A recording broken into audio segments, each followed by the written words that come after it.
नमस्कार, आप देख रहे हैं आरबीएन न्यूज़ 24/7। इस वक्त हम मौजूद हैं आली बिहार में। ओखला विधानसभा के अंतर्गत ये इलाका आता है और पूर्वी दिल्ली लोकसभा मानी जाती है। तो आज बातचीत करने के लिए हमारे साथ मौजूद हैं बीजेपी नेता एडवोकेट विजय बाबुल चौहान जी। राजनीतिक मुद्दों को लेकर इनसे हम चर्चा करेंगे। सर, सबसे पहले स्वागत आपका। आपका बहुत बहुत आभार। सर, शुरुआत करते हैं चुनाव प्रचार को लेकर। हर्ष मल्होत्रा जी को बीजेपी ने यहाँ से उम्मीदवार उतारा है। उनके विरुद्ध कुलदीप कुमार, एक दलित चेहरा आम आदमी ने उतार के एक मास्टर स्ट्रोक यहाँ पे खेला है। तो क्या कुछ कहना चाहेंगे? एक तरफ बीजेपी अकेले है, लेकिन एक तरफ हर्ष मल्होत्रा जी के सामने दो पार्टियाँ, एक बहुत बड़ा संघर्ष उनके आगे। हर्ष मल्होत्रा जी के आगे कोई संघर्ष की स्थिति नहीं है, क्योंकि जो दो पार्टियों की आप बात कर रहे हैं कि दो पार्टियों ने मिलकर एक प्रत्याशी उठाया है, तो वो दो पार्टियां नहीं हैं। ये तो सारे जितने भी इंडिया गठबंधन के लोग हैं, सारे लोग एक पार्टी बन गए हैं जो दूसरे मंच के ऊपर चले गए हैं। अगर बात कर रहे हैं दलित की, तो इसको जातिगत, आज तक देश में क्या हुआ है, इन इंडिया गठबंधन वालों ने जातिगत तरीके के तौर के ऊपर ही तो देश का विभाजन किया है। आज पूरा देश के यशस्वी प्रधानमंत्री आदरणीय नरेंद्र मोदी जी की तरफ विकास भरी निगाहों से देख रहा है। पूरा देश आज इस बात के लिए समझ चुका है और निश्चित कर चुका है कि तीसरी बार देश की कमान आदरणीय नरेंद्र मोदी जी को सौंपने के लिए जा रहा है। अब बात आई पूर्वी दिल्ली की, तो पूर्वी दिल्ली की सीट आज एक ज़मीनी स्तर के कार्यकर्ता परम आदरणीय हर्ष मल्होत्रा जी के पास है, और पूर्वी दिल्ली का एक एक व्यक्ति, एक एक मतदाता आज समर्पित है। और आप देखेंगे जब 4 जून के अंदर रिजल्ट आएगा तो हम 6 लाख से ज़्यादा वोटों के अंतर से हम जीतेंगे। दूसरी तरफ आप और देखें, एक आज कांग्रेस और आम आदमी पार्टी दोनों मिलकर चुनाव लड़ रहे हैं। जनता सब जानती है, जनता जनार्दन है। आप ये देखिए कि ये वही दोनों पार्टियां हैं, सांप और नेवला। आज दोनों एक हो गए, दोनों सांप और नेवले की भूमिका में थे और दोनों एक हो गए हैं। किस चीज़ के लिए एक हुए हैं? कुर्सी के लिए। कि कहीं ना कहीं कुर्सी की लड़ाई है, कुर्सी के लिए लड़ रहे हैं ये लोग। पर यहाँ देश के प्रधानमंत्री की लड़ाई कुर्सी के लिए नहीं है। यहाँ भारत देश को गौरवशाली बनाने के लिए, भारत देश के एक एक गरीब को उसका हक दिलाने के लिए, और देश को विश्व की तीसरी अर्थव्यवस्था बनाने के लिए, और 2047 का जो विज़न है आदरणीय मोदी जी का कि 2047 में भारत देश विकसित राष्ट्र बने, इसके लिए आज ये चुनाव होने के लिए जा रहा है। तो इस चुनाव में पूर्वी दिल्ली से निश्चित तौर के ऊपर हम सभी 6 लाख से ज़्यादा मार्जिन से जीत रहे हैं, और हर्ष मल्होत्रा जी यहाँ से सांसद बनकर जा रहे हैं और अपनी आवाज़ को संसद के अंदर बुलंद करेंगे। देश हित के लिए वोट करें, बीजेपी ऐसे नारे लगा रही है, ऐसे लोगों तक मैसेज पहुंचाने का प्रयास करिए। देश हित के लिए मोदी जी को हमने वोट किया, पूरे देश ने वोट किया। 2014 में देश को क्या मिला? 2019 में वोट किया, क्या मिला? अब 2024 में हम वोट क्यों करें मोदी जी को?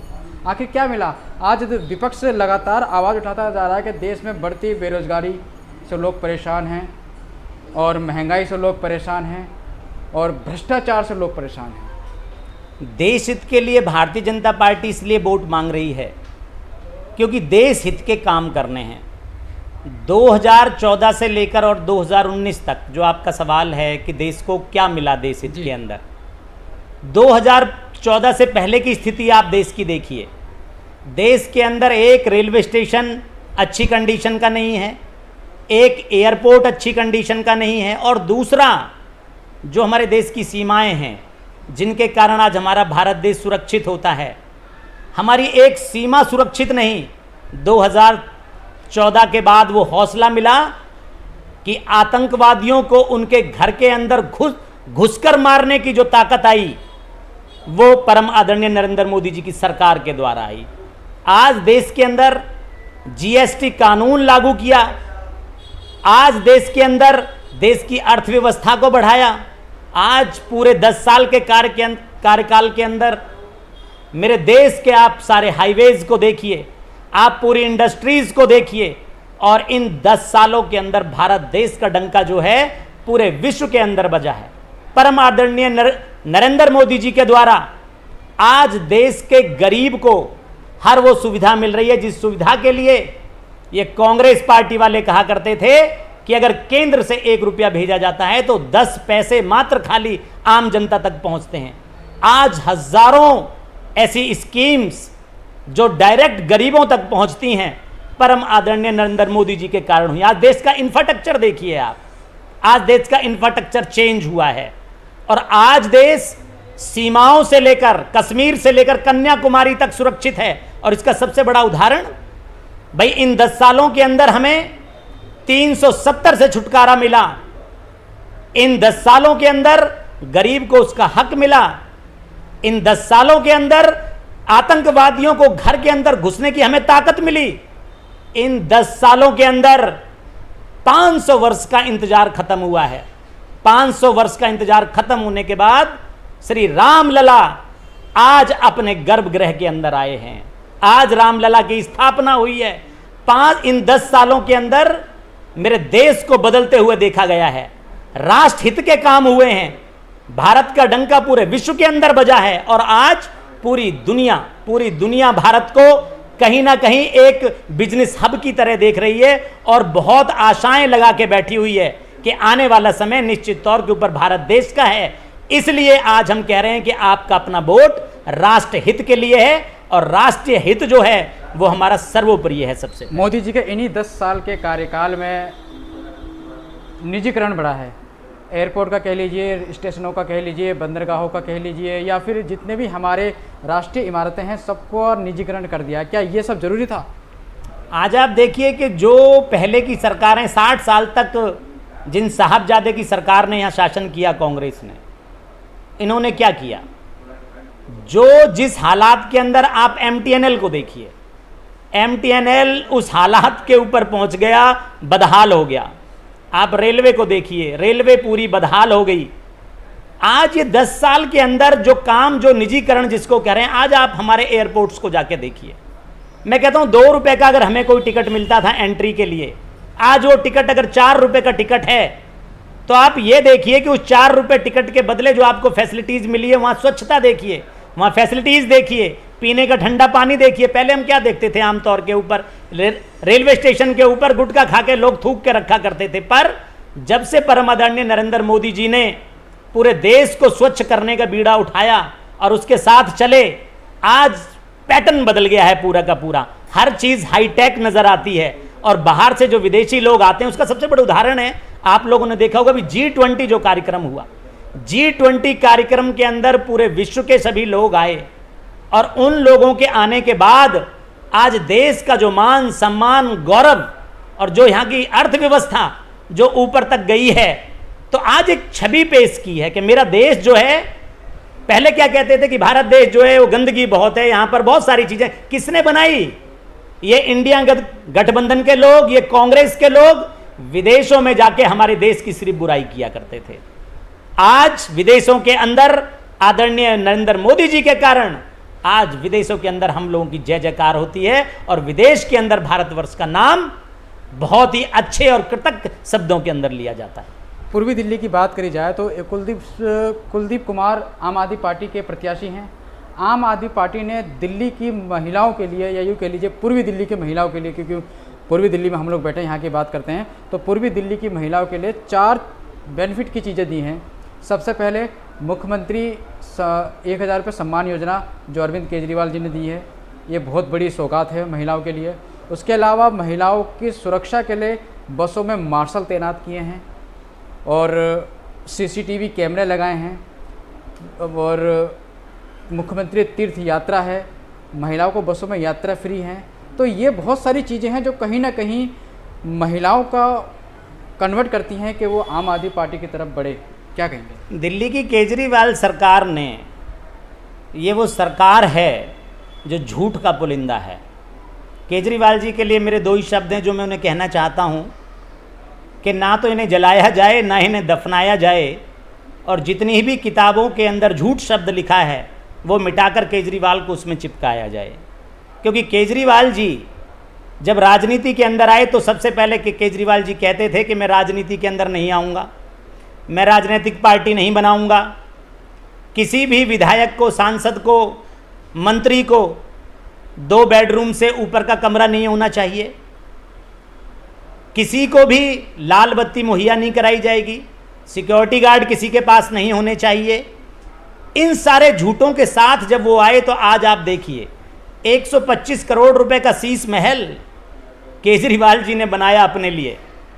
केजरीवाल जी ने आज सिक्योरिटी गार्ड से लेके आज उनकी धर्मपत्नी चुनाव के अंदर हेलीकॉप्टर से जाती हैं, जो बात करते थे कि 2 व्हीलर पर चलना चाहिए या 4 व्हीलर की एक गाड़ी चलनी चाहिए। आज आप देखिए कि झूठ का पर्दाफाश हो रहा है। शराब नीति से लेकर, शराब नीति हो, दिल्ली जल बोर्ड का घोटाला हो, मार्शल की तैनाती का घोटाला हो, पैनिक बटन का घोटाला हो, मैं कह रहा हूं कोई ऐसा घोटाला, PWD का घोटाला हो, आज ये घोटालों की सरकार बन गई, ये झूठ की सरकार बन गई। आपने कहा कि 1000 रुपये महिलाओं को देंगे, कैसे देंगे और कहां से देंगे ये नहीं बताया आज तक आपने। दिल्ली को स्लम बना के छोड़ दिया आपने दिल्ली के अंदर दिल्ली के लोगों को ठगने का काम करा। आपने यहां पर दिल्ली की हर गलियों के अंदर शराबखोरी और शराब का व्यवसाय बढ़ जाए, शराब की दुकानें बढ़ जाएं। आप एक्साइज के अंदर करोड़ों करोड़ रुपए खा गए। आज आपके मंत्री शिक्षा के क्षेत्र में कहते हैं आपने काम किया, शिक्षा के अंदर शिक्षा के लिए जो कमरे बनाए गए उसके अंदर आप 20,000 करोड़ रुपए खा के चले गए। आज आपके मंत्री जेलों के अंदर है और आप भी इंटरिम बेल के अंदर चल रहे हैं। 2 तारीख को निश्चित तौर के ऊपर आप भी जेल के अंदर होंगे और तब आपके कार्यकर्ता क्या कहेंगे? आपके कार्यकर्ता कहेंगे कि संविधान देश के अंदर खत्म हो गया। यही माननीय सुप्रीम कोर्ट जब आपको बेल देता है तो आप कहते हो कि संविधान जिंदा है, और यही सुप्रीम कोर्ट जब आपको 2 तारीख को वापस बुलाएगा तो आप फिर दोबारा से क्या कहेंगे? आज आप पूरे देश को, पूरी दिल्ली को क्या कह रहे हैं कि अगर केजरीवाल को जेल जाने से रोकना है तो मुझे वोट करो। ये नारा आपका है, ये नारा आप दे रहे हैं। जहां देश का नारा होना चाहिए, अपनी जान बचाने के लिए आप इस बात को कहते हैं। दिल्ली की जनता ये जान चुकी है इस बात के लिए कि केजरीवाल जी सिर्फ झूठ बोलते हैं और झूठ का पुलिंदा बनाकर उन्होंने लोगों को ठगने का काम किया। आम आदमी पार्टी का आरोप है स्वाति मालीवाल के साथ जो बदसुल्की हुई है सीएम आवास पे, इसमें बीजेपी का पूरा रोल है। बीजेपी ने एक प्लान के तहत स्वाति जी को वहां भेजा था। आदरणीय नरेंद्र मोदी जी के द्वारा पूरे देश की महिलाओं को सबसे पहले सम्मान और उसके अधिकारों को सुरक्षित करने के लिए भारतीय जनता पार्टी सदैव तत्पर रही। आप देखिए, क्या स्वाति मालीवाल जो सांसद हैं, दिल्ली महिला आयोग की अध्यक्ष हैं, वो भी आज सुरक्षित नहीं है। जब केजरीवाल जी के घर पर पहुंचती हैं तो घर पर उस महिला के साथ लात, घूसे, थप्पड़ उसको प्रत्याड़ित किया जाता है, उसकी पिटाई की जाती है। तो आज पूरी दिल्ली की महिलाएं, क्या मैं कहूं पूरे भारत देश की महिलाएं ये सोच रही हैं कि आज अगर एक ऐसी राज्यसभा सांसद भी महिला सुरक्षित नहीं है तो ये लोग महिलाओं के साथ क्या करेंगे। और आप बात कर रहे हैं स्वाति मालीवाल जी की। स्वाति मालीवाल जी को तो ये कहा करते थे कि ये शेरनी है, इनकी ही पार्टी की कार्यकर्ता थी, पर आज महिलाओं के ऊपर अत्याचार हुआ है तो भारतीय जनता पार्टी, परम आदरणीय हमारे दिल्ली के LG साहब ने खुद ये मामला संज्ञान के अंदर लिया और हर महिला को इंसाफ दिलाना ये भारतीय जनता पार्टी की पहली प्राथमिकता है। तो ये लोग न गरीब का सम्मान कर सकते हैं, न महिलाओं का सम्मान कर सकते हैं, तो ऐसे लोग देश का सम्मान कहां करेंगे। ओखला के विधायक अमनतुल्ला खान काफ़ी लंबे समय से फरार चल रहे हैं। अभी कुछ समय पहले उनके बेटे के द्वारा नोएडा में एक पेट्रोल पंप के कर्मचारी से मारपीट का भी मामला सामने आया था, वो भी फरार चल रहे हैं। तो इसको लेकर क्या कुछ कहना चाहेंगे आप? ये आम आदमी पार्टी का चेहरा उजागर करता है। आप ये देखिए कि जिनके पिताजी विधायक हैं और उनके बेटे जाकर पेट्रोल पंप के ऊपर गरीब आदमी को मारते हैं, खसोड़ते हैं और ज़बरदस्ती अपनी दादागिरी दिखाते हैं, तो यही तो कर रही है आम आदमी पार्टी पूरी दिल्ली के अंदर। इनके विधायक गुंडागर्दी करने के लिए तैयार हैं, इनके निगम पार्षद गुंडागर्दी करने के लिए तैयार हैं। पर आज ये जो कांड हुआ है ये उत्तर प्रदेश के अंदर हुआ है और उत्तर प्रदेश के जो मुख्यमंत्री हैं परम आदरणीय योगी जी, आप ये मान के चलिए कि जिसने अत्याचार किया है, जिसने गरीब आदमी को सताने का काम किया है, बुलडोजर आकर उसकी छाती के ऊपर चलाया। आज विधायक और विधायक का पूरा परिवार फरार है। क्यों? क्योंकि आपने गलत काम किया है। और गलत काम कौन कर रहा है? केजरीवाल जी की शह के ऊपर आप काम कर रहे हैं। और आपने अगर गलत किया है तो निश्चित आप इस बात को मान के रखिए कि कानून इसकी बड़ी सजा देगी।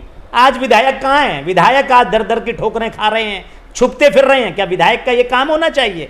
विधायक को तो लोगों के बीच, जनता के बीच होना चाहिए। पर आपके कृतज्ञ और कर्म इतने गंदे हो गए हैं कि निश्चित तौर के ऊपर आपको भागना पड़ रहा है, अपने परिवार के साथ भागना पड़ रहा है। पर एक बात ध्यान रखिए कि ये योगी जी की सरकार है, ये मोदी जी की सरकार है। यहाँ कानून को जो नहीं मानेगा, कानून अपना काम करेगा और आप देखना निश्चित तौर के ऊपर बहुत जल्दी उनकी गिरफ्तारी होगी और सलाखों के पीछे होंगे ये लोग। आली बिहार में आपने काफ़ी काम किए हैं। आली बिहार की एक बहुत बड़ी समस्या है, वो है आली मोड़ का जो रास्ता बंद पड़ा है वो। अब बीजेपी में आने के बाद आली बिहार के लोगों की एक उम्मीद और है, तो इसके ऊपर किस तरह से आप आगे काम करेंगे? आज हाँ, इतना ज़रूर है कि हमारे पूरे क्षेत्र, चाहे इसमें आली एक्सटेंशन हो, जगदम्बा कॉलोनी, आली गाँव, आली विहार और प्रियंका कैंप, निश्चित तौर के ऊपर ये जो हमारे यू टर्न बंद हुए हैं, क्योंकि दिल्ली के अंदर पिछले 10-12 सालों से केजरीवाल की निकम्मी सरकार है। जो टेंडर्स तो कर देते हैं, पर टेंडर का जो कमीशन और पैसा है वो खा जाते हैं और उसको काम नहीं करते। आप देखेंगे कि ये यू टर्न वाले जो थे, ये PWD के पास डिपार्टमेंट था, विधायक जी के अंडर में, विधायक जी के अंडर था। मैं खुद मौजूद था वहाँ जाके। ये काम मैक्सिमम 5 से 6 महीने के अंदर इसकी डेडलाइन थी काम के होने की। पूरा फंड रिलीज हो गया, सारी चीज़ें होगी, पर फंड को कहीं ना कहीं करप्शन के द्वारा खा लिया गया, जैसे घोटाले इन लोगों ने बाकी सारी चीज़ों के अंदर किए हैं। और यू टर्न बिल्कुल नहीं बने और सारे टर्न बंद हो गए। आज निकलने की बहुत बड़ी दिक्कत खड़ी हो गई। तो ये हमने हमारे आदरणीय जो सांसद प्रत्याशी हैं हर्ष मल्होत्रा जी, उनके संज्ञान के ऊपर इसमें हमने डाला है कि ये चुनाव होते ही निश्चित तौर के ऊपर यहाँ के लोगों के निकलने की जो व्यवस्था है उसको किसी भी तौर के ऊपर, चाहे यूपी गवर्नमेंट से बात करनी पड़े या दिल्ली सरकार से बात करनी पड़े या हम LG तक भी जाएंगे, इसके लिए DDA के अधिकारियों तक जाएंगे, PWD के बड़े अधिकारियों तक जाएंगे। और निश्चित मानना कि सांसद बनने के बाद हर्ष मल्होत्रा जी की ये पहली प्राथमिकता है। बड़ी सभा के अंदर आए थे और वो कह के गए थे इस बात के लिए कि इस काम को मैं सबसे पहले देखूंगा। और इस चीज़ से जो आज हम लोग कहीं बंद हो गए हैं, कैद हो गए हैं, आप देखेंगे कि आने वाले समय के अंदर इससे छुटकारा मिलेगा। क्योंकि दिल्ली के अंदर भारतीय जनता पार्टी के सातों सांसद जीत के आने वाले हैं और भारतीय जनता पार्टी 400 को पार करने वाली है। और आप देखेंगे कि जिस प्रकार से देश के विजन का काम हुआ है, हमारी एक एक लोकसभा के विकास का काम वैसे ही होगा। सर आपका बहुत बहुत धन्यवाद। धन्यवाद। तो ये थे हमारे साथ विजय बाबुल चौहान जी, जो कि पेशे से वकील हैं, बीजेपी नेता हैं। पूर्वी दिल्ली लोकसभा में हर्ष मल्होत्रा जी, जो कि बीजेपी के उम्मीदवार हैं, उनके लिए प्रचार प्रसार इन्होंने पूरे चुनाव में किया है। अब देखना बहुत अहम होगा कि दिल्ली के चुनाव में या पूर्वी दिल्ली की सीट पर आखिर जीत किसकी होती है। केजरीवाल जी का जेल का जवाब वोट से ये नारा जीतता है या फिर मोदी जी का विकसित भारत का जो नारा था वो यहाँ पे कामयाब होता हुआ नजर आएगा। आने वाले समय में बने रहिए हमारे साथ। नमस्कार।